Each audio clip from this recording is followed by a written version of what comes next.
Amplopmu tipis banget. Cuma numpang makan kamu. Aku dihina istri baru mantan suamiku. Saat aku datang ke acara resepsinya. Saat amplop itu dibuka, isinya membuat semua orang terdiam, dan buat dia malu seumur hidup. Assalamualaikum warahmatullahi wabarakatuh. Halo Bunda sahabat Ainun. Semoga Bunda semuanya dalam keadaan sehat, dan selalu bahagia ya. Sebelum saya lanjut, yuk Bunda absen dari kota mana saja? Dan buat yang sudah like, komen, dan subscribe semoga rezekinya dilancarkan ya. Yuk, langsung kita mulai kisahnya. Aku datang tanpa dendam, hanya memenuhi etika. Kalimat itu berulang di kepalaku sejak pagi, seperti mantra yang kupakai agar langkahku tak goyah. Undangan resepsi itu tergeletak di meja selama berminggu-minggu, bukan karena aku lupa, melainkan karena aku sengaja membiarkannya di sana, sebagai pengingat bahwa ada hal-hal yang tak bisa dihindari hanya dengan berpaling. Kertasnya mulai melengkung di ujung, seakan ikut lelah menunggu keputusan yang terlalu lama kutunda. Meja itu saksi bisu kehidupanku sekarang. Di atasnya ada secangkir kopi yang sering ku minum sendirian, buku catatan dengan halaman setengah terisi, dan undangan itu. Diam, tak memaksa, tapi terasa paling berisik. Setiap kali aku lewat, mataku selalu tertarik ke sana.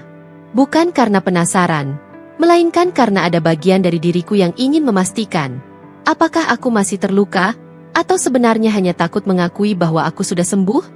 Nama mereka tercetak rapi. Terlalu rapi.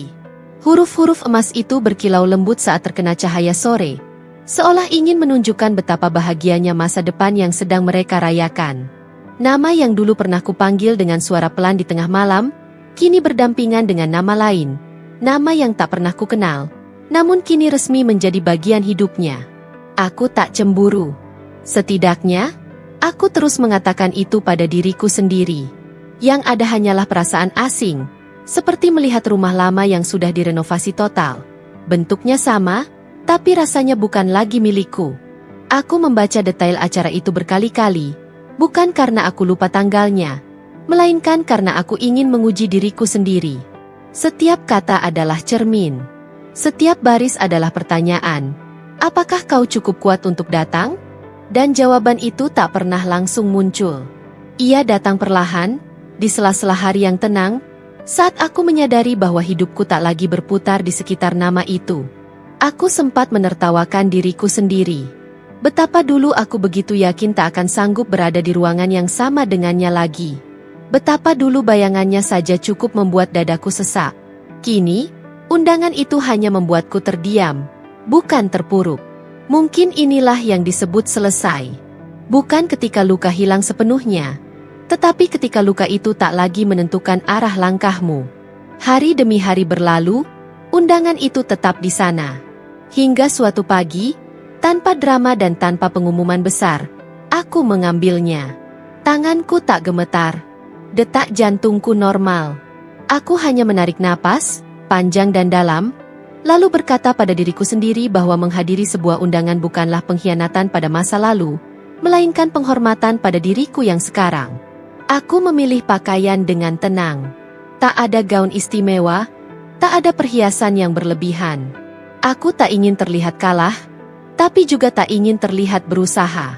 Aku ingin hadir sebagai seseorang yang utuh, seseorang yang telah melalui malam-malam panjang, air mata yang jatuh tanpa saksi, dan keputusan-keputusan sunyi yang tak pernah diketahui siapapun. Di tanganku, sebuah amplop tipis berwarna putih, tanpa nama besar, tanpa tulisan mencolok. Seperti hatiku, bersih, sederhana, dan tak ingin menuntut perhatian. Sebelum berangkat, aku sempat berdiri di depan cermin. Aku menatap diriku sendiri lebih lama dari biasanya. Ada garis lelah di wajahku, tapi juga ada ketenangan yang dulu tak kumiliki. Aku tersenyum kecil, bukan untuk meyakinkan siapapun, melainkan untuk menghargai diriku sendiri. Aku tahu, kehadiranku nanti akan dibaca dengan berbagai tafsir. Ada yang akan berbisik, ada yang akan menilai, ada pula yang pura-pura tak peduli. Dan untuk pertama kalinya, semua itu tak lagi penting. Di luar, dunia berjalan seperti biasa. Langit tak runtuh. Jalanan tak berhenti. Orang-orang berlalu lalang dengan kisahnya masing-masing, tanpa tahu bahwa aku sedang menuju sebuah perayaan yang dulu tak pernah kubayangkan akan kuhadiri sebagai orang luar. Setiap langkah terasa ringan, meski arah langkahku menuju masa lalu yang kini mengenakan pakaian paling bahagia. Aku tak tahu apa yang akan terjadi nanti. Tatapan pertama yang akan kuterima, nada suara yang akan kudengar saat namaku disebut. Aku tak tahu apakah ia akan menyapaku dengan ramah, canggung, atau sekadar formal. Tapi satu hal yang kutahu dengan pasti, aku datang bukan untuk menguji luka lama, bukan untuk membandingkan hidup, dan bukan untuk mencari pembenaran. Aku datang karena aku sudah berdamai dengan diriku, dengan masa lalu, dengan kenyataan bahwa tidak semua cerita berakhir sesuai rencana, namun tetap bisa berakhir dengan elegan. Undangan itu mungkin tak diinginkan, namun langkah kakiku hari itu adalah keputusan sadar bahwa aku tak lagi hidup di bawah bayang-bayang siapapun. Dan tanpa kusadari, bab pertama dari pertemuan yang tak pernah kuminta itu pun dimulai. Hotel itu penuh cahaya dan bunga. Lampu gantung kristal berkilau seperti hujan yang ditahan di langit-langit, memantulkan bayangan wajah-wajah yang datang dengan senyum terbaik mereka. Aroma mawar dan melati bercampur dengan parfum mahal, membentuk wangi yang terlalu manis. Wangi perayaan, wangi kemenangan, wangi kebahagiaan yang dipamerkan tanpa rasa bersalah. Aula itu luas, namun entah mengapa terasa sempit. Mungkin karena terlalu banyak tawa yang saling bertabrakan di udara. Musik mengalir pelan, rapi, seperti aliran sungai yang sudah diatur jalurnya. Biola dan piano bersahut-sahutan, menenangkan sekaligus menegaskan bahwa ini adalah hari besar.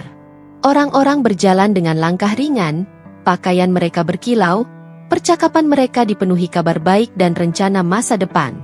Semua tampak begitu yakin bahwa kebahagiaan adalah sesuatu yang pasti, sesuatu yang pantas dirayakan dengan suara keras. Aku melangkah masuk, dan untuk sesaat, aku berhenti. Bukan karena terkejut, melainkan karena tubuhku butuh waktu untuk menyesuaikan diri dengan keramaian yang begitu terorganisir. Aku berdiri di ambang aula, seperti seseorang yang baru keluar dari ruang sunyi lalu dilemparkan ke tengah pasar. Suara-suara datang bersamaan, tawa, panggilan nama, denting gelas, semuanya berlomba-lomba mengisi telingaku. Tak ada yang menyadari kehadiranku. Dan itu melegakan. Aku berjalan perlahan menyusuri karpet tebal berwarna krem, langkah kakiku nyaris tak bersuara. Di kanan kiriku, meja-meja bundar tertata rapi, dihiasi bunga segar dan lilin kecil. Beberapa tamu saling berpelukan, beberapa sibuk berfoto, mengabadikan momen yang akan mereka ceritakan berulang kali di masa depan. Aku hanya lewat, menjadi latar belakang dari kebahagiaan orang lain. Di wajah-wajah itu, aku melihat berbagai versi bahagia. Ada yang tulus, ada yang dipaksakan, ada pula yang tampak seperti topeng sempurna yang tak boleh retak. Aku tak iri. Aku hanya mengamati, dengan jarak yang aman. Seperti seseorang yang pernah tinggal lama di dalam badai, kini berdiri di tepi dan melihat hujan dari balik jendela. Antrean tamu membentuk garis panjang di dekat pintu masuk utama aula. Di sanalah buku tamu terbuka, pena hitam tergeletak rapi, dan sepasang petugas berdiri dengan senyum profesional yang tak pernah benar-benar lelah. Aku berdiri di barisan itu, menunggu giliranku. Di depanku, sepasang tamu tertawa kecil, membicarakan betapa megahnya dekorasi.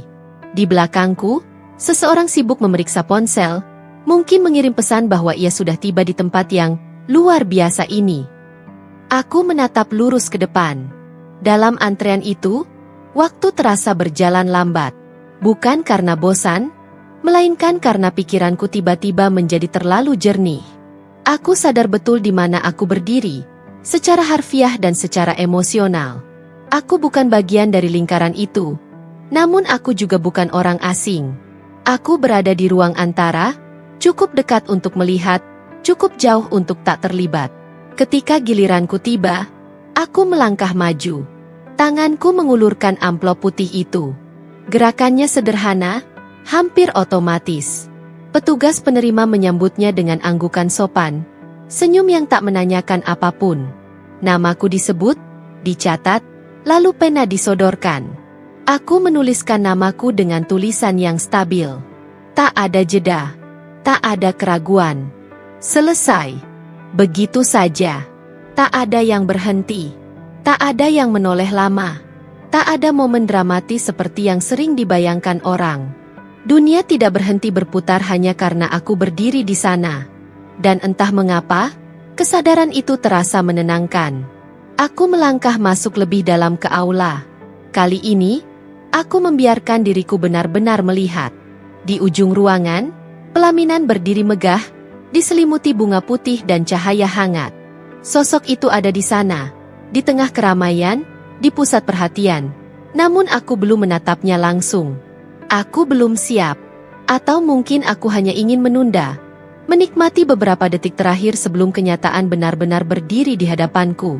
Aku memilih berdiri di sisi ruangan, dekat pilar besar yang seolah memberiku perlindungan kecil. Dari sana, aku bisa melihat segalanya tanpa harus terlihat terlalu jelas.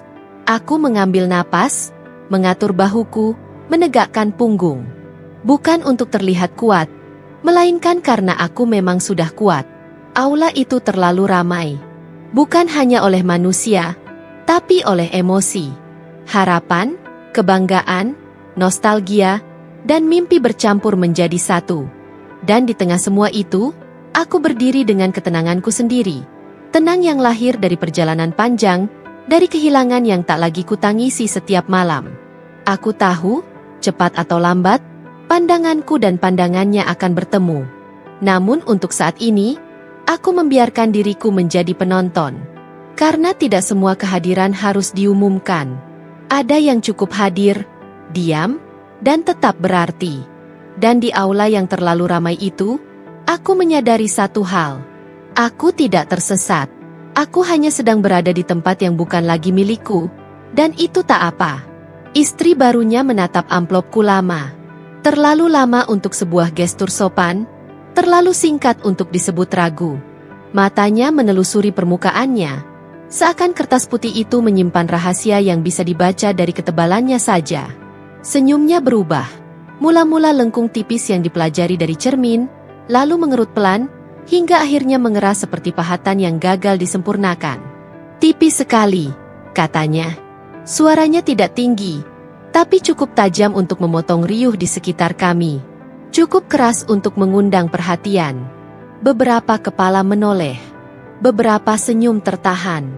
Beberapa pasang mata memindai wajahku, cepat dan penasaran. Seperti sedang menghitung nilai seseorang dari satu potong kertas. Aku merasakan jeda kecil di udara. Bukan hening total. Musik tetap mengalun, sendok masih beradu dengan piring. Namun ada celah yang tercipta, ruang sempit tempat penilaian lahir. Di sanalah kata itu berdiri, tipis. Bukan sekadar tentang amplop, melainkan tentang asumsi. Tentang kesimpulan cepat yang dibangun tanpa pernah mengenalku. Aku mengangkat pandanganku. Wajahnya cantik, rapi, terawat oleh perhatian dan mungkin oleh kebiasaan merasa di atas. Gaunnya menjuntai anggun, berkilau di bawah lampu. Ia berdiri di sana dengan keyakinan yang belum pernah diuji oleh kehilangan. Senyum menyeringai itu, aku mengenalnya. Bukan dari dirinya, melainkan dari dunia yang sering mengukur manusia dari apa yang tampak. Beberapa orang di dekatnya tertawa kecil, setengah berbisik. Ada yang pura-pura sibuk membenahi pakaian, ada yang meneguk minuman untuk menyembunyikan rasa ingin tahu. Aku menjadi titik fokus yang tak pernah kupinta. Sejenak, aku berdiri di panggung kecil tanpa lampu, dinilai tanpa diberi kesempatan berbicara. Aku tidak membalas. Bukan karena tak mampu, melainkan karena tak perlu. Ada keheningan yang lebih tajam dari 1000 kalimat. Aku membiarkan kata itu jatuh ke lantai. Tak kuambil, tak kupungut. Aku memilih bernapas, pelan, teratur. Di dalam dadaku, ada ketenangan yang kukumpulkan bertahun-tahun. Ketenangan yang tak akan kubiarkan runtuh hanya karena satu komentar. Mantan suamiku berdiri tak jauh. Aku tahu tanpa menoleh. Aku mengenal caranya diam. Ada jeda di bahunya, kerut halus di dahinya. Ia menyaksikan, menimbang, mungkin menyesali, mungkin justru merasa menang. Aku tak ingin tahu. Aku tak ingin membaca pikirannya lagi. Itu bukan tugasku sekarang. Terima kasih sudah menerima, kataku akhirnya. Suaraku datar, sopan, tak lebih keras dari yang dibutuhkan. Kalimat itu sederhana, namun ku kemas dengan jarak yang jelas. Aku tidak meminta maaf. Aku tidak menjelaskan. Aku tidak tersenyum berlebihan. Aku hanya menyelesaikan satu kewajiban kecil, lalu menarik diriku kembali ke tempatku berdiri semula, di sisi diriku sendiri. Ia masih menatapku, seakan menunggu sesuatu. Mungkin pembelaan, mungkin rasa malu, mungkin permohonan maaf. Namun yang ia dapatkan hanyalah tatapan tenang, tatapan seseorang yang telah lama berhenti berlomba. Senyum menyeringai itu bertahan beberapa detik, lalu goyah, sebelum akhirnya kembali dipasang dengan susah payah. Aku melangkah menjauh. Setiap langkah terasa mantap. Aku tahu bisik-bisik akan menyusul. Aku tahu cerita kecil akan lahir dari satu kalimat. Namun aku juga tahu, cerita orang lain tentang diriku tidak pernah benar-benar menentukan siapa aku. Mereka hanya melihat permukaan, mereka tidak menyelam. Di balik pilar, aku berhenti sejenak. Bukan untuk bersembunyi, melainkan untuk merapikan perasaan yang sempat disentuh. Aku mengamati aula dari kejauhan, gelas-gelas berkilau, bunga-bunga tersenyum tanpa suara, kebahagiaan yang terus dipertontonkan. Semua berjalan lagi, seolah tak pernah ada apa-apa. Dan mungkin memang tak ada apa-apa bagi mereka. Bagiku, ada satu kepastian yang menguat. Harga diri tidak diukur dari ketebalan amplop. Nilai seseorang tidak runtuh hanya karena asumsi orang lain. Aku telah melalui hari-hari yang jauh lebih berat daripada satu senyum yang menyeringai. Aku menegakkan bahu. Jika dunia ingin menilaiku dari luar, biarlah. Aku tahu apa yang kubawa di dalam. Dan itu jauh lebih berat dari apapun yang bisa mereka bayangkan. Kata-kata meluncur tanpa rem. Bukan satu, melainkan beruntun. Seperti kerikil yang dilemparkan ke air tenang. Kecil, namun cukup untuk merusak pantulan. Aku dituduh menumpang makan gratis, datang tanpa tahu diri, seolah keberadaanku di ruangan itu adalah kesalahan yang harus segera dikoreksi. Kalimat-kalimat itu tak diucapkan dengan amarah, justru dengan nada ringan, seakan bercanda. Dan disitulah letak tajamnya. Tawa kecil menyusul. Bukan tawa lepas, melainkan tawa yang setengah disembunyikan di balik telapak tangan, di sela senyum yang berpura-pura sopan. Tawa yang tidak berniat melukai, kata mereka. Padahal justru itulah yang paling sering meninggalkan bekas. Aku merasakan jarum-jarum halus menembus pelan, satu persatu, menguji ketahanan yang telah lama kutempa. Beberapa orang memalingkan wajah. Bukan karena tak setuju, melainkan karena tak ingin terlibat. Ada yang menunduk, ada yang pura-pura sibuk mengaduk minuman. Ada pula yang menatapku terang-terangan, menunggu reaksiku seperti penonton menunggu adegan puncak. Di hadapan umum, martabat seringkali menjadi hiburan singkat. Aku memilih diam. Diam yang bukan kalah, bukan pula menyerah.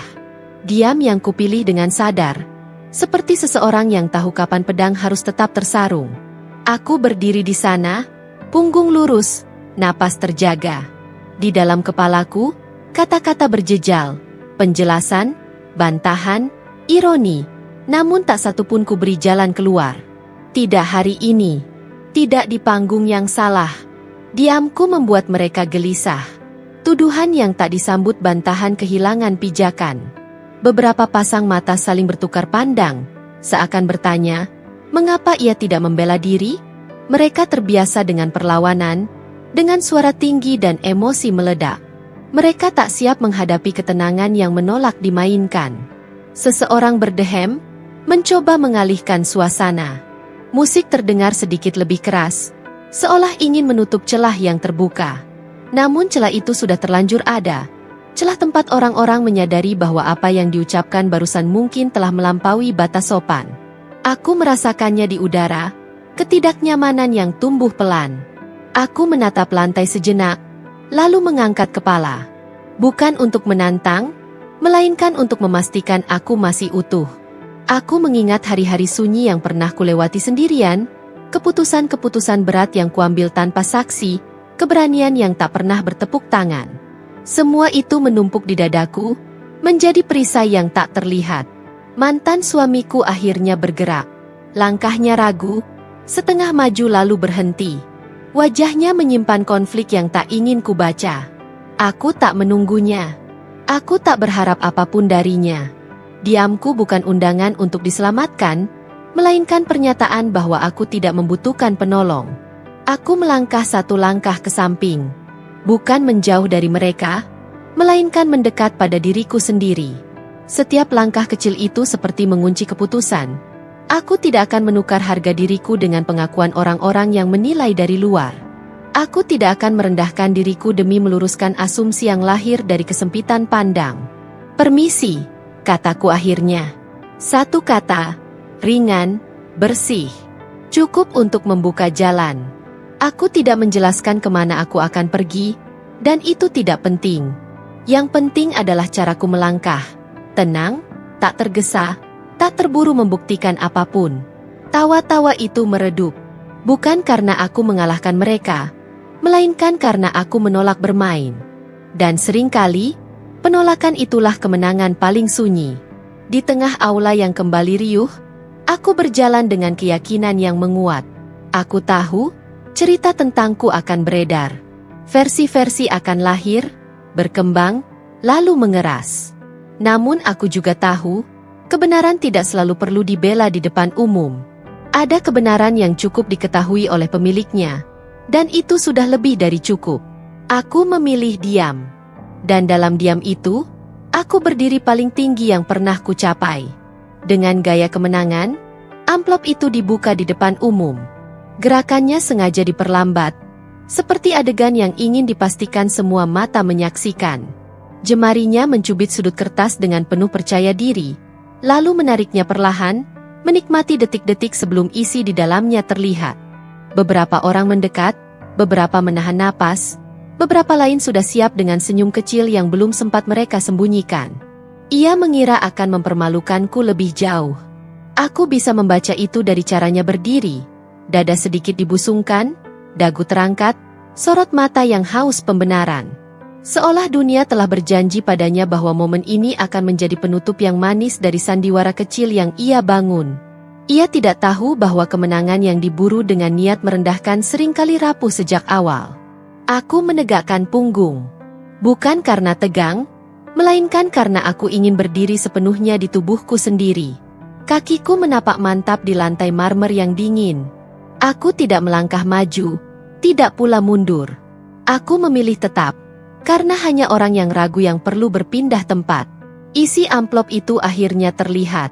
Bukan jumlah yang bisa ditebak dari ketebalannya, bukan pula angka yang memancing decak kagum instan. Namun cukup untuk membuat jeda. Cukup untuk membuat senyum di wajahnya tertahan setengah jalan. Aku melihat perubahan itu, cepat, hampir tak kasat mata, namun nyata. Matanya berkedip sekali, lalu dua kali, seakan mencari ulang makna dari apa yang baru saja ia lihat. Bisik-bisik mulai berganti nada. Bukan lagi tawa yang menusuk, melainkan gumaman yang mencoba menyusun ulang penilaian. Beberapa alis terangkat, beberapa senyum mengendur. Ada sesuatu yang bergeser di udara, seperti arah angin yang berubah tanpa aba-aba. Ia tertawa kecil, dipaksakan. Tawa yang ingin menutupi keterkejutan. Tawa yang ingin berkata, ini biasa saja, padahal tubuhnya sudah lebih dulu membocorkan kebohongan itu. Tangannya melipat kembali isi amplop dengan gerakan kaku, tak lagi teatrikal. Pertunjukan kecil itu kehilangan klimaksnya. Aku tetap diam. Aku membiarkan kebenaran berjalan sendiri, tanpa perlu kugandeng atau kuarahkan. Kebenaran tidak pernah terburu-buru. Ia tahu kapan harus tiba, dan kepada siapa ia perlu berbicara. Tugasku hanya satu, tidak menghalanginya dengan emosi yang berisik. Seseorang di belakangku berdehem pelan. Seseorang lain mengalihkan pandangan. Ada yang tiba-tiba sibuk dengan ponselnya, ada pula yang pura-pura tertarik pada dekorasi bunga. Reaksi-reaksi kecil itu berbicara lebih jujur daripada 1000 kata. Mereka mulai menyadari bahwa penilaian tergesa seringkali memalukan, Bukan bagi yang dinilai, melainkan bagi yang menilai. Mantan suamiku kini menatapku. Tatapannya tidak lagi datar. Ada sesuatu yang retak di sana. Mungkin ingatan, mungkin penyesalan, mungkin sekadar kesadaran bahwa ia pernah meremehkan seseorang yang ternyata tumbuh jauh melampaui bayangannya. Aku tidak membalas tatapan itu. Aku tidak ingin menghidupkan masa lalu yang sudah kupadamkan dengan susah payah. Acaranya indah, kataku pelan. Kalimat itu meluncur tanpa maksud ganda. Bukan sindiran, bukan pembelaan. Hanya pengakuan yang netral, yang mengembalikan konteks pada tempatnya. Hari itu memang hari perayaan mereka, bukan panggung pembuktian hidupku. Ia mengangguk kaku. Tak ada komentar lanjutan. Tak ada kemenangan yang diumumkan. Momen itu berakhir begitu saja. Tanpa tepuk tangan, tanpa sorak. Seperti balon yang mengempis perlahan setelah terlalu lama diisi harapan. Aku berbalik. Langkahku kali ini lebih ringan. Bukan karena aku menang, melainkan karena aku tak lagi membawa beban yang bukan milikku. Aku tahu, mulai detik itu, cerita tentang amplop itu akan berubah arah. Namun aku tak tertarik mengawalnya. Biarlah orang-orang menyimpulkan sendiri, dengan kecepatan mereka masing-masing. Di tengah aula yang kembali menemukan ritmenya, aku berjalan dengan tenang. Aku tidak datang untuk mengajar siapapun tentang nilai. Aku hanya datang sebagai diriku sendiri. Dan ternyata, itu sudah cukup untuk membungkam keraguan yang paling lantang. Amplop itu sudah dibuka. Dan bersamanya, terbuka pula satu kebenaran sederhana. Harga diri tidak pernah bisa direndahkan oleh orang yang salah tempat menaruh kemenangan. Yang keluar bukan uang, melainkan surat resmi. Kertasnya tebal, putih bersih, dengan lipatan rapi yang terlalu kaku untuk disebut sekadar ucapan selamat. Kop hotel tertera jelas di bagian atas. Logo elegan yang sama dengan yang terpampang di dinding aula. Namun kini, logo itu tidak lagi menjadi simbol kemewahan, melainkan penanda otoritas. Judulnya singkat dan tegas, tercetak hitam tanpa basa-basi. Penagihan pelunasan sewa ballroom kamar. Udara seolah berhenti bergerak. Tangan yang memegang surat itu terdiam di tengah lipatan, seperti baru menyentuh sesuatu yang tak seharusnya ia sentuh. Wajah yang tadi penuh kemenangan kini kehilangan warna. Perlahan, seakan darahnya ditarik mundur oleh satu kalimat yang tak bisa ditawar. Mata-mata di sekeliling mulai menangkap perubahan itu. Perubahan yang tak bisa disamarkan dengan senyum. Seseorang membaca judulnya dengan suara lirih. Tak sengaja, mungkin. Atau mungkin terlalu penasaran untuk menahan diri.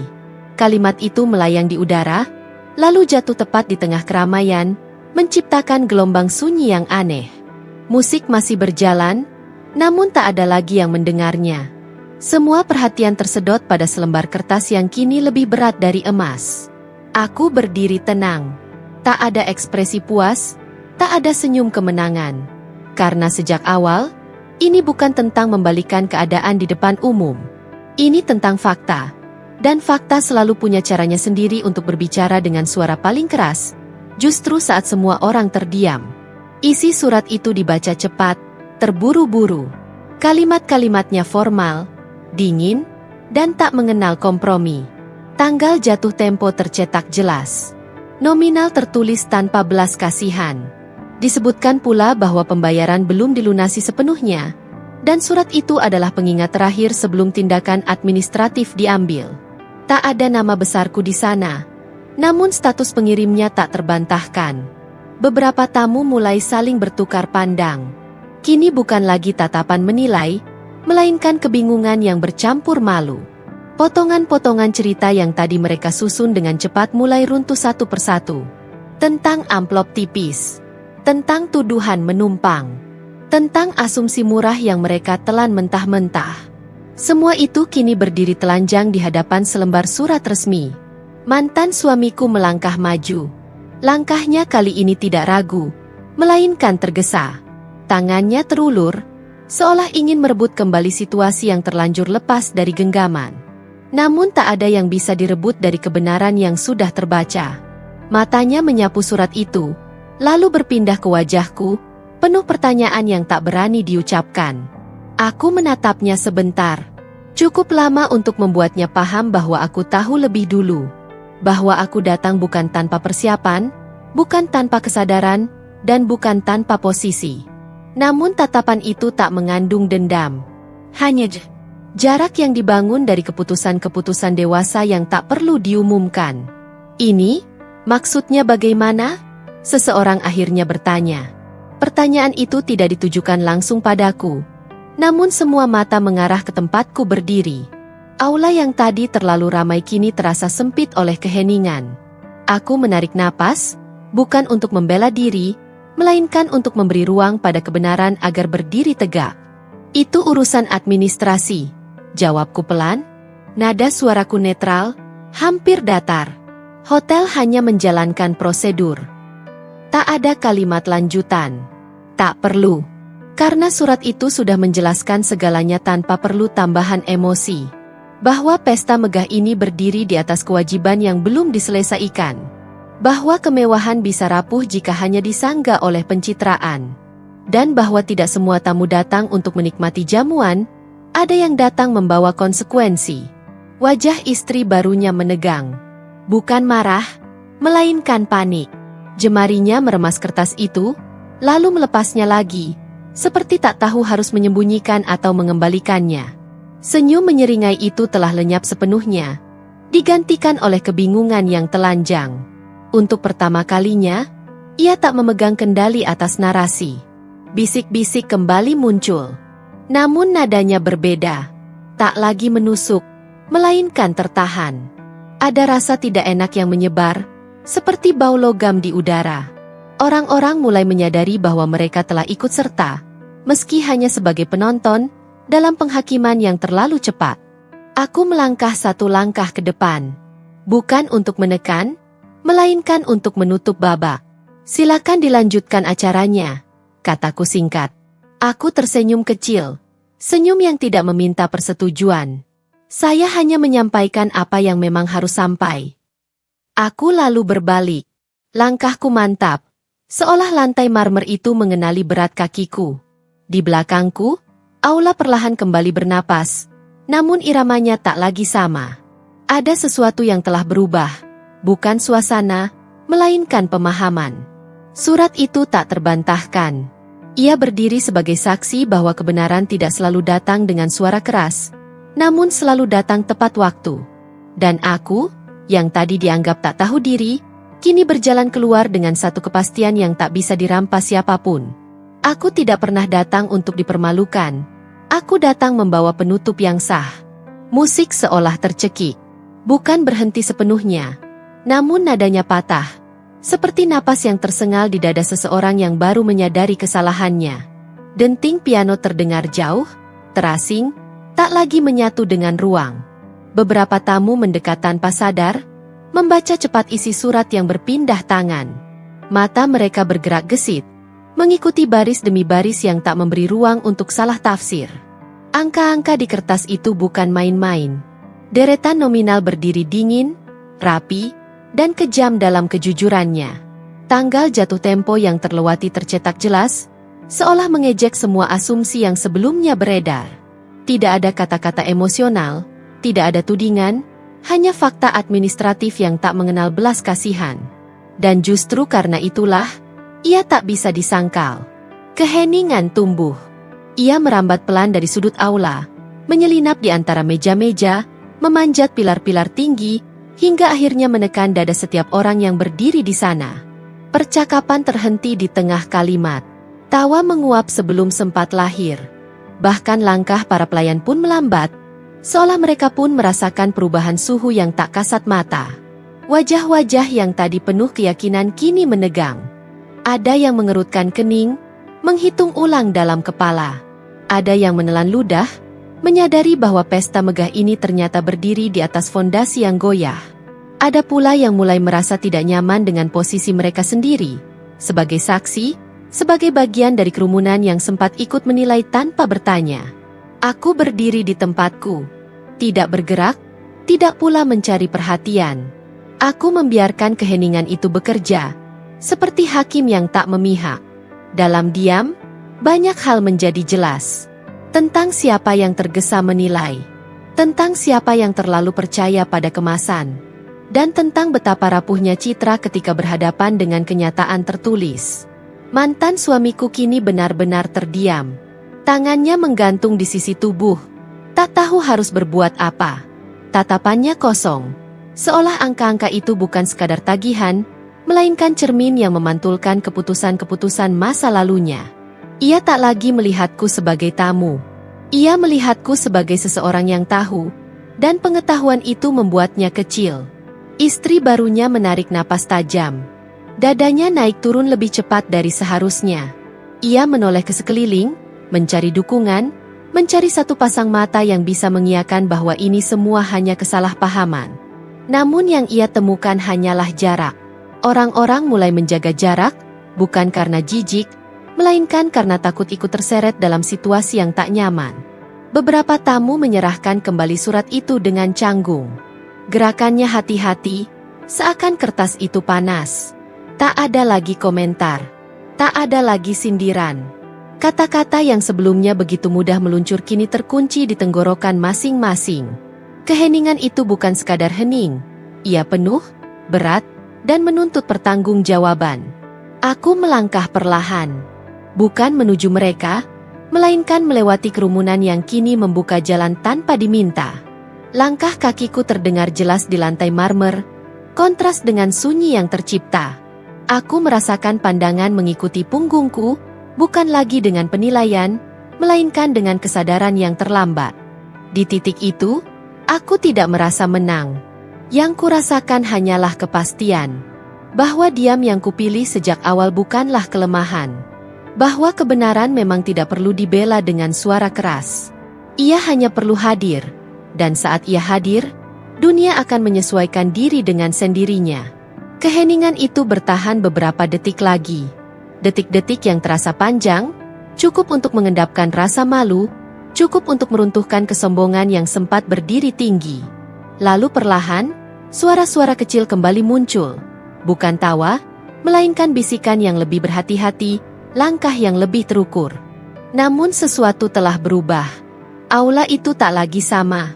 Dan aku pun tahu, sejak keheningan mendadak itu jatuh, tidak ada satupun dari mereka yang bisa kembali pada penilaian awal tanpa membawa rasa bersalah yang baru saja lahir. Istri baru itu gemetar.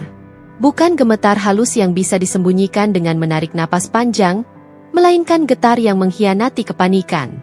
Jari-jarinya kehilangan kekuatan, mencengkeram udara kosong sebelum akhirnya bertumpu pada tepi meja. Wajahnya memucat perlahan, seperti warna yang ditarik dari kanvas, meninggalkan garis-garis tegang yang tak sempat ia kendalikan. Suamiku, mantanku, menatap surat itu seperti cermin retak. Pandangan yang seharusnya memantulkan kepastian justru memperlihatkan serpihan kebingungan.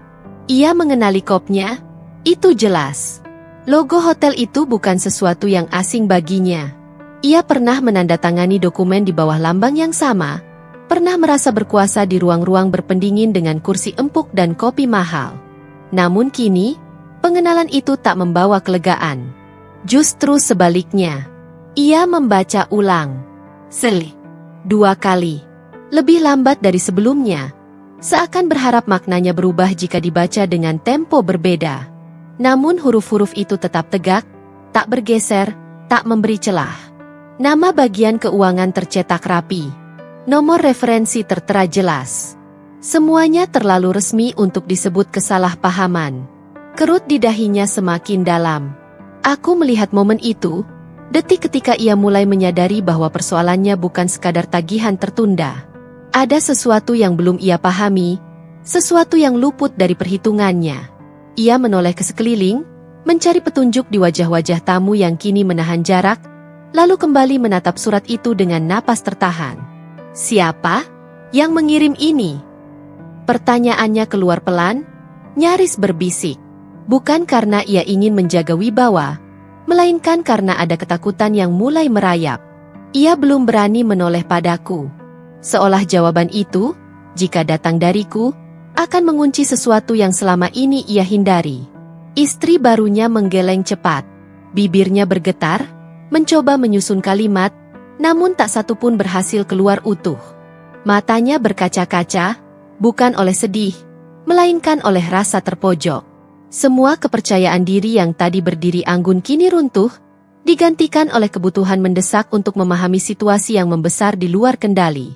Aku melangkah mendekat, bukan untuk menekan, bukan pula untuk menikmati keterkejutan mereka.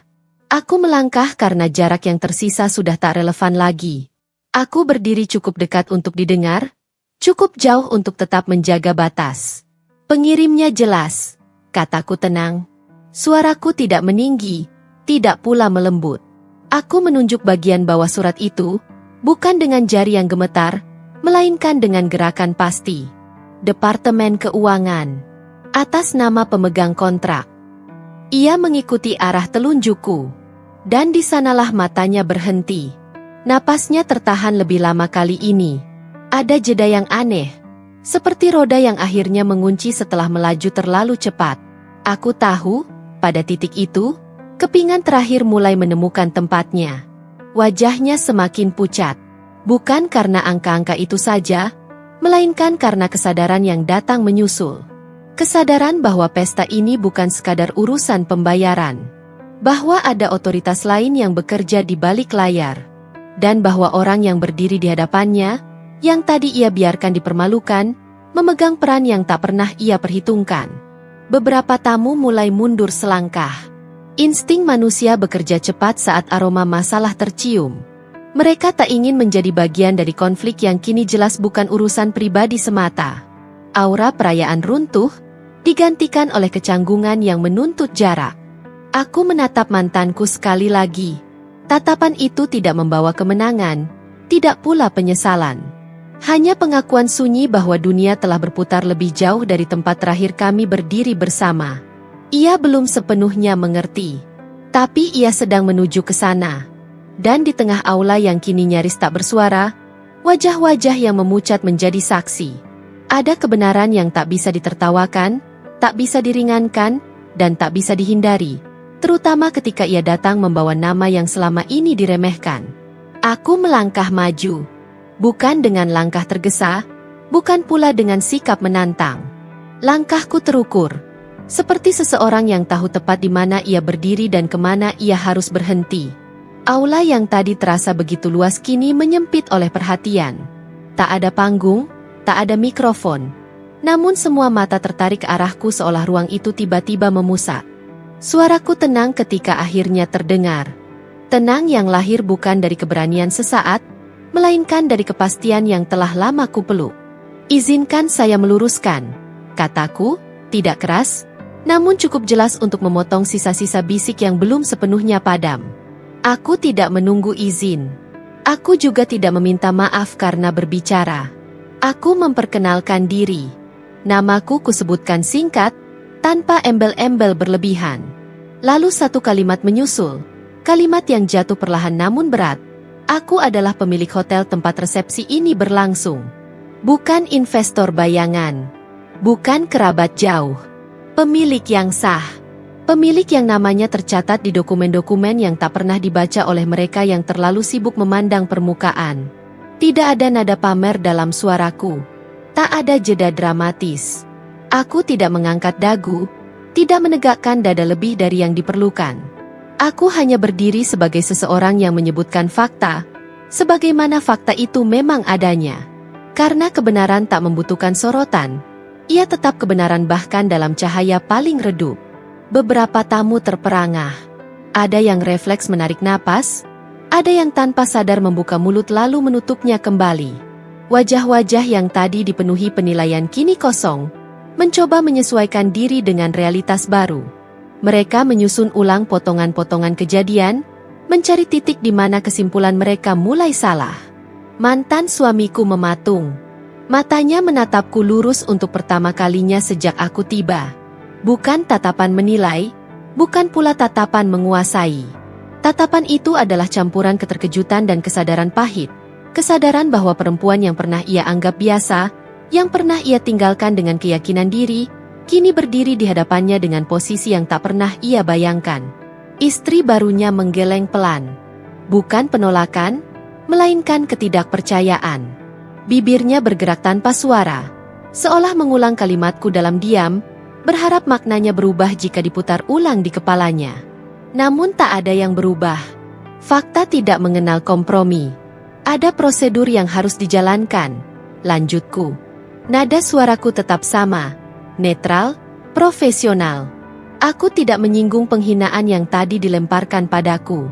Aku tidak mengungkit amplop tipis atau tuduhan murahan. Aku berbicara sebagaimana seorang pemilik berbicara kepada penyewa. Jelas, ringkas, dan tanpa emosi pribadi. Beberapa staf hotel kini berdiri lebih tegak. Mereka saling bertukar pandang singkat, lalu kembali pada sikap hormat yang terlatih. Bagi mereka, pengakuanku bukan kejutan, hanya konfirmasi. Dan kehadiran mereka yang kini terasa lebih formal menjadi penanda bahwa situasi ini telah berpindah ranah. Acaranya tetap bisa dilanjutkan, kataku. Kalimat itu kuucapkan tanpa tekanan. Selama kewajiban yang tercantum diselesaikan sesuai ketentuan. Tidak ada ancaman di sana. Hanya pilihan yang jelas. Keheningan kembali jatuh. Namun kali ini, ia bukan keheningan yang memalukan, melainkan keheningan yang menuntut tanggung jawab. Tak ada lagi ruang untuk bercanda. Tak ada lagi tempat untuk merendahkan. Semua orang tahu, ini bukan drama sosial, ini realitas. Aku berhenti bicara. Karena tidak ada lagi yang perlu dijelaskan. Pengakuan itu bukan untuk mengubah pandangan mereka tentang diriku.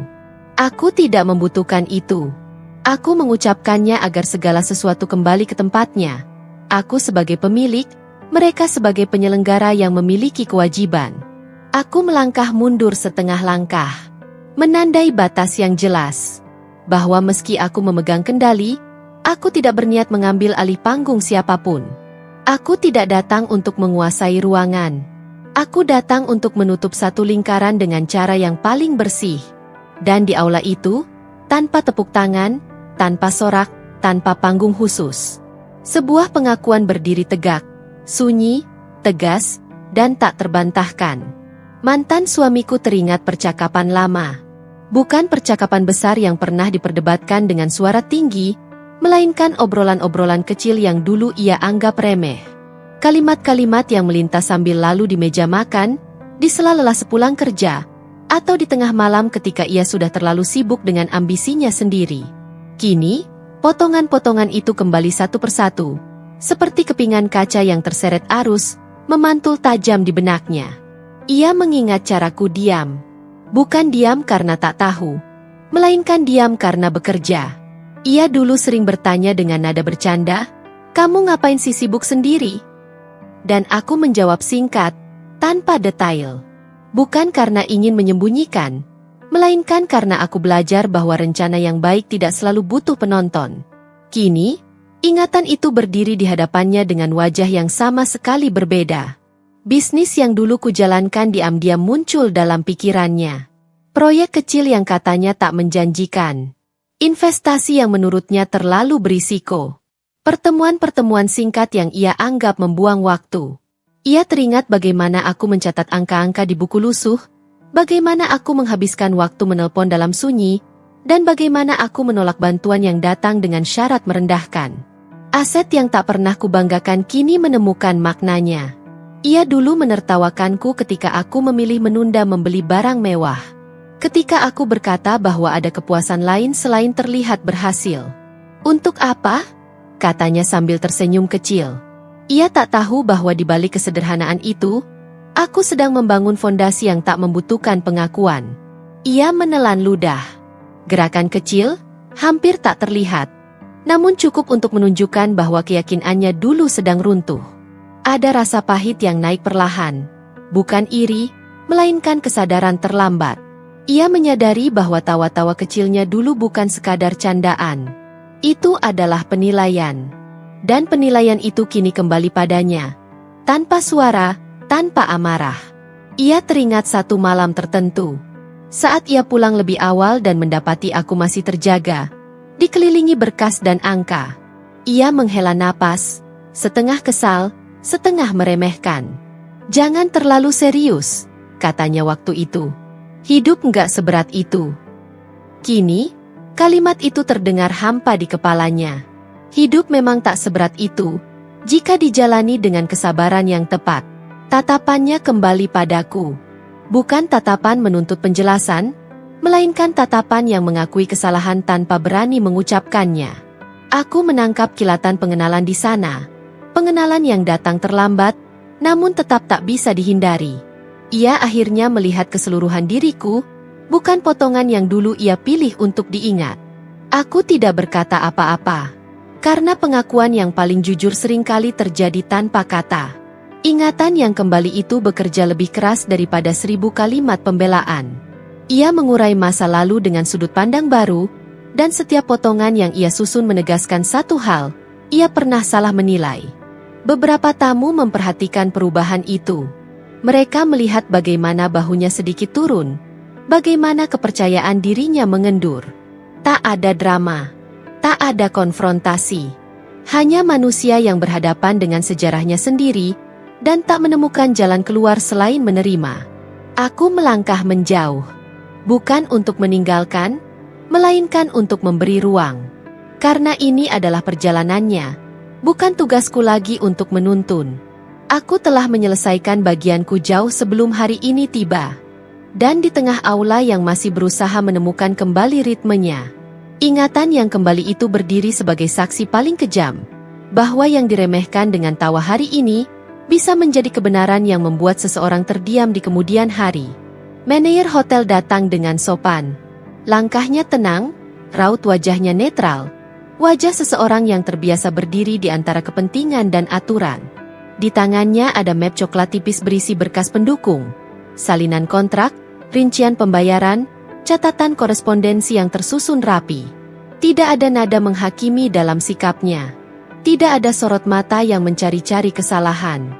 Hanya profesionalisme yang dingin dan tak bisa diajak bernegosiasi dengan emosi. Ia berhenti pada jarak yang pantas. Sedikit menunduk, sedikit menunggu. Seolah memberi waktu pada semua yang hadir untuk memahami bahwa apa yang akan terjadi berikutnya bukanlah drama, melainkan konsekuensi. Kesombongan, ketika bertemu sistem, selalu kalah dalam diam. Mohon izin, katanya lembut. Suaranya tidak menguasai ruangan, namun cukup jelas untuk mengunci perhatian.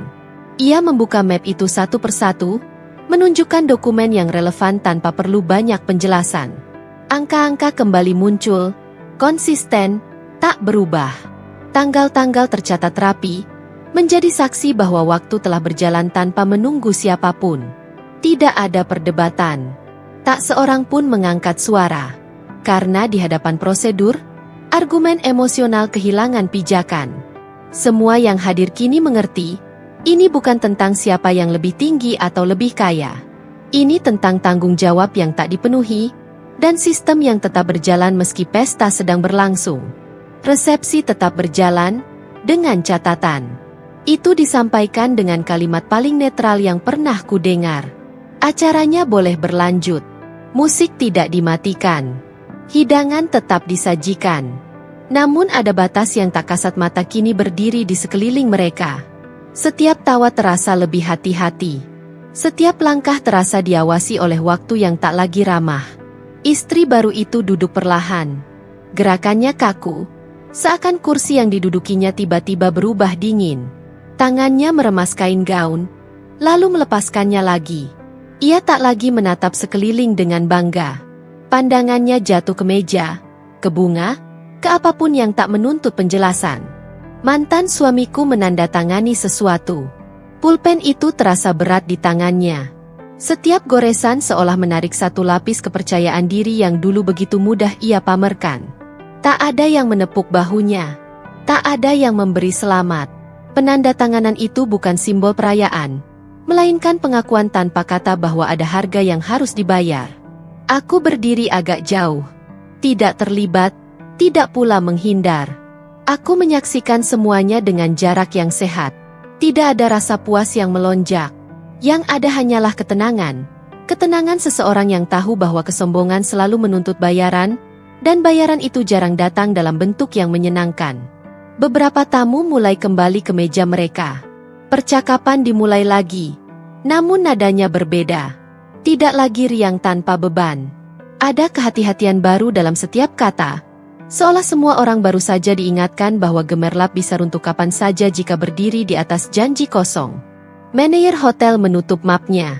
Ia mengangguk singkat padaku, bukan hormat berlebihan, bukan pula basa-basi. Hanya pengakuan profesional.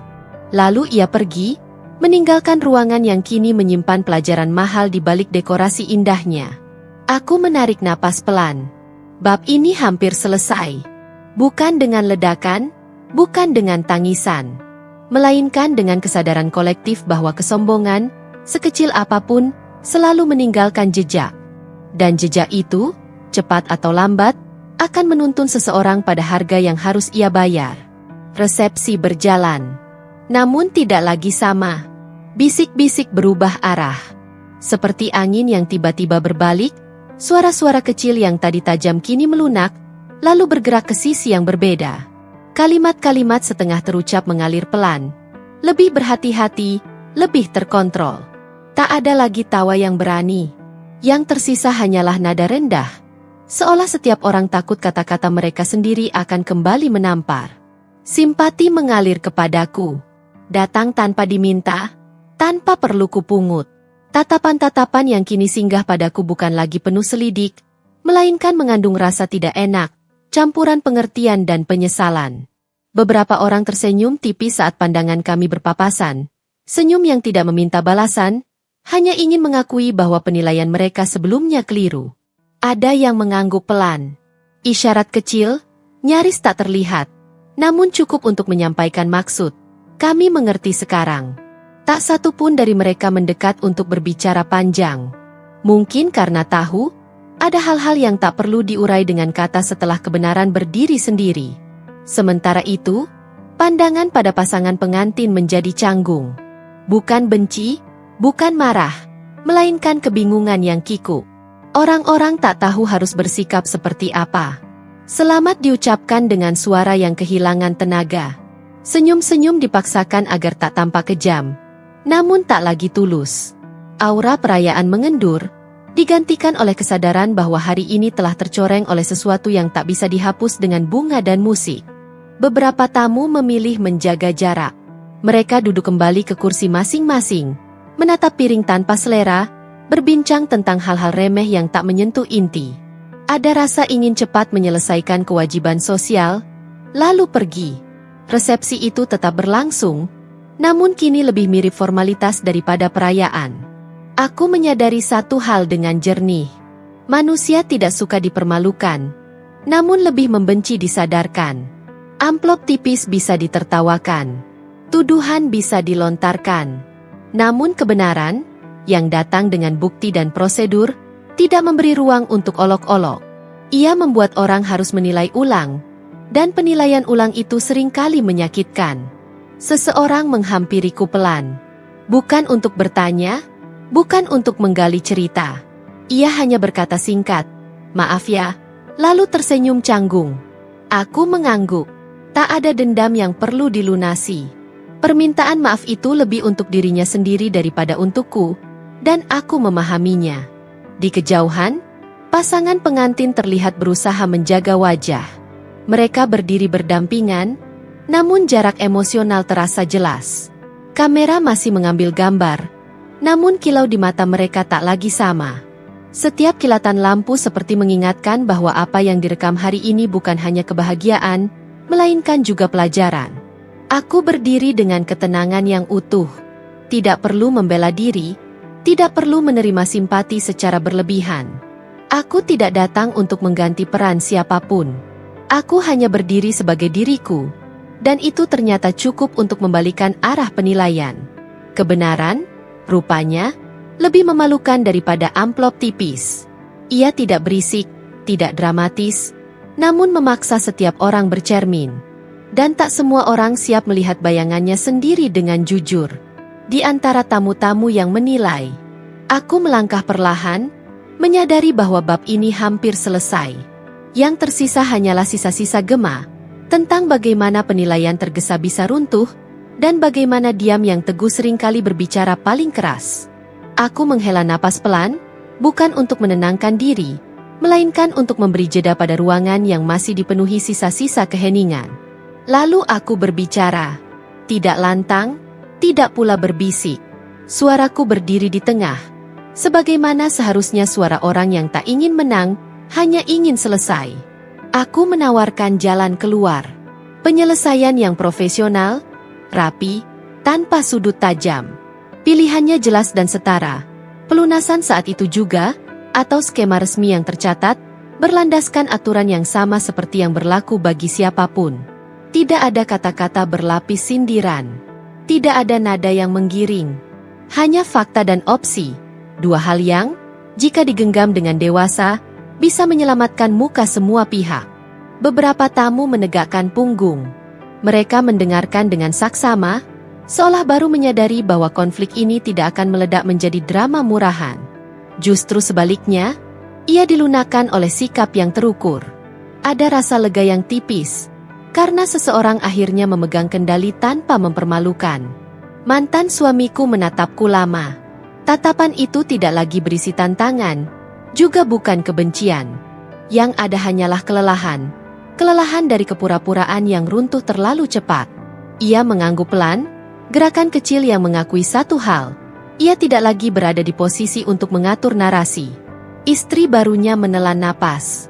Tangannya mencengkeram ujung gaun, seperti mencari pijakan di lantai yang terasa bergeser.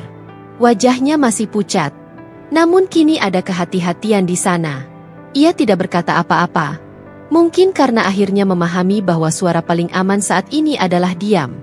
Manajer hotel mendekat, berdiri sedikit di belakangku.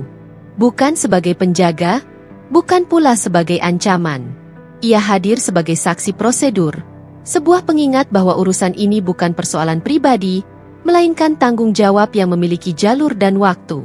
Berkas-berkas itu tetap berada di tangannya, tertutup rapi, seolah berkata, "Kami tidak perlu membuka lebih banyak, jika kalian siap menutupnya dengan benar." Aku menegaskan satu hal yang penting. Tidak ada niat memperpanjang suasana. Resepsi boleh dilanjutkan. Tamu-tamu tidak perlu terus menahan napas. Hari ini tidak harus berakhir dengan kekacauan. Yang diminta hanya satu, keputusan yang dewasa. Di sudut aula, musik kembali mengalun perlahan. Bukan irama penuh perayaan, melainkan nada yang berhati-hati, seperti langkah pertama setelah hampir terjatuh. Pelayan kembali bergerak. Gelas-gelas terisi. Kehidupan sosial perlahan menemukan ritmenya lagi, meski dengan irama yang berbeda. Aku merasakan sesuatu yang jarang datang bersamaan dengan keadilan. Kelegaan. Bukan karena aku berada di atas, melainkan karena aku memilih tidak menekan. Ada kepuasan sunyi ketika tahu bahwa kekuasaan tidak harus dipamerkan untuk bekerja. Sebelum beranjak, aku berkata singkat, cukup untuk didengar mereka yang berkepentingan. Pilihannya terbuka. Saya tunggu keputusan hari ini. Tidak ada ancaman di sana. Hanya batas yang jelas. Lalu aku melangkah menuju pintu keluar aula, meninggalkan mereka dengan tanggung jawab yang akhirnya kembali ke pangkuannya masing-masing. Jalan keluar telah kubuka, lebar, terang, dan bermartabat. Tinggal mereka yang harus memutuskan, apakah akan melaluinya dengan kepala tegak, atau terus tersandung oleh kesombongan yang terlambat disadari. Mereka memilih melunasi. Keputusan itu jatuh tanpa tepuk tangan, tanpa pengumuman resmi. Ia hadir sebagai keharusan, bukan kemenangan. Sebuah pena diambil, tutupnya dibuka dengan tangan yang masih bergetar samar. Kertas disodorkan, lalu ditarik kembali sebentar, seperti ingin memastikan bahwa inilah kenyataan yang tak bisa ditunda. Tanda tangan dibubuhkan. Garis tinta itu tidak panjang, namun berat.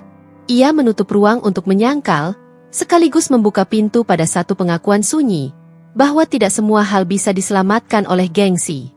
Setiap lekukan huruf menjadi saksi bisu bahwa hari ini, kebanggaan harus mengalah pada tanggung jawab. Manajer hotel mengangguk sopan. Berkas disusun kembali, rapi seperti semula, seakan peristiwa barusan hanyalah satu prosedur yang akhirnya menemukan ujungnya. Tidak ada ekspresi puas.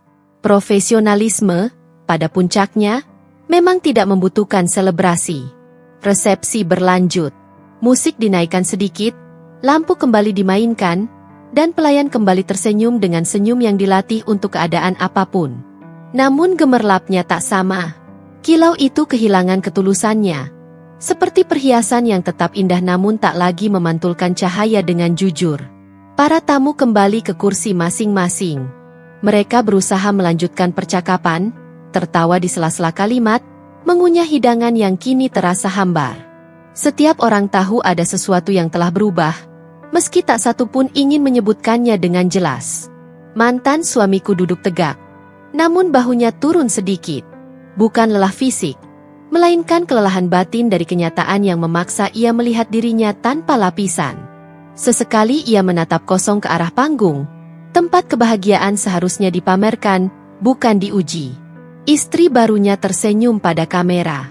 Senyum yang dipertahankan, bukan dirasakan. Matanya memancarkan satu pesan yang tak tertangkap lensa. Hari ini bukan tentang kemenangan, melainkan bertahan. Gaun itu tetap indah, namun kini hanya menjadi kostum dalam adegan yang berjalan setengah hati. Aku berdiri agak jauh. Tidak berbaur, tidak pula mengasingkan diri. Aku menyaksikan dengan jarak yang cukup untuk tidak terseret, namun cukup dekat untuk memahami. Ada pelajaran yang tidak perlu diucapkan agar dimengerti. Ia menyusup perlahan, menetap lama. Beberapa pelajaran memang datang dengan harga tinggi. Bukan hanya uang yang berpindah tangan, melainkan ilusi yang runtuh. Tentang menilai orang dari tampilan. Tentang mengira kuasa bisa dipamerkan tanpa konsekuensi. Tentang lupa bahwa dunia tidak berputar untuk membenarkan kesombongan. Saat aku melangkah pergi, aku tidak membawa rasa puas, juga tidak luka. Yang kubawa hanyalah keyakinan yang kian mengeras. Martabat tidak perlu dipertontonkan. Ia cukup dijaga.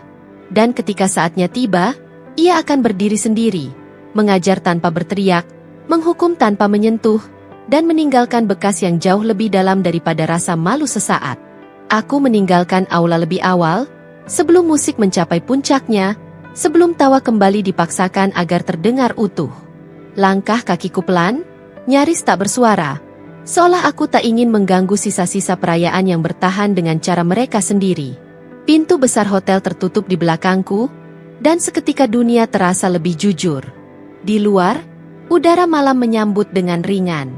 Tidak ada lampu kristal, tidak ada karpet merah, hanya angin yang menyentuh kulit dengan lembut, seolah berkata bahwa aku aman di sini. Aku menarik napas panjang, dan untuk pertama kalinya hari itu, napas itu tidak tertahan oleh apapun. Kota berkilau dari kejauhan. Lampu-lampu jalan tampak seperti garis waktu yang memanjang, menghubungkan masa lalu dengan hari ini. Di balik dinding aula tadi, ada kenangan yang pernah memberatkan langkahku. Di sini, di bawah langit yang luas, kenangan itu mengecil, menjadi sekadar bagian dari perjalanan, bukan penentu arah. Amplop tipis itu telah menutup sebuah bab lama. Bukan dengan teriakan, bukan dengan balas dendam, melainkan dengan ketegasan yang tenang. Ia tidak berisi luka, tidak pula amarah. Ia hanya membawa satu hal yang selama ini kerap disalahpahami sebagai kelemahan, kendali diri. Aku menyadari sesuatu yang sederhana namun dalam. Bahwa kemenangan tidak selalu datang dengan sorak-sorai. Kadang ia hadir sebagai ketenangan saat melangkah pergi. Bahwa selesai tidak selalu berarti melupakan, melainkan berhenti membiarkan masa lalu memegang kendali atas hari ini. Aku berjalan menuju kendaraanku. Merasakan pundak yang kini lebih ringan. Tidak ada lagi yang perlu dibuktikan. Tidak ada lagi nama yang harus dikalahkan. Hidupku tak menunggu pengakuan siapapun untuk sah. Di belakangku, pesta itu akan dikenang dengan caranya sendiri. Mungkin sebagai hari bahagia yang sedikit cacat. Mungkin sebagai pelajaran yang enggan diingat. Bagiku, ia hanyalah titik akhir dari sesuatu yang telah terlalu lama terbuka. Aku menatap ke depan. Jalan terbentang, panjang dan sunyi, penuh kemungkinan yang tidak perlu diumumkan pada siapapun. Aku tersenyum kecil, bukan karena dunia akhirnya mengerti, melainkan karena aku tak lagi membutuhkan pengertiannya. Malam itu, aku pulang tanpa beban. Dan untuk pertama kalinya, hidup terasa sepenuhnya milikku.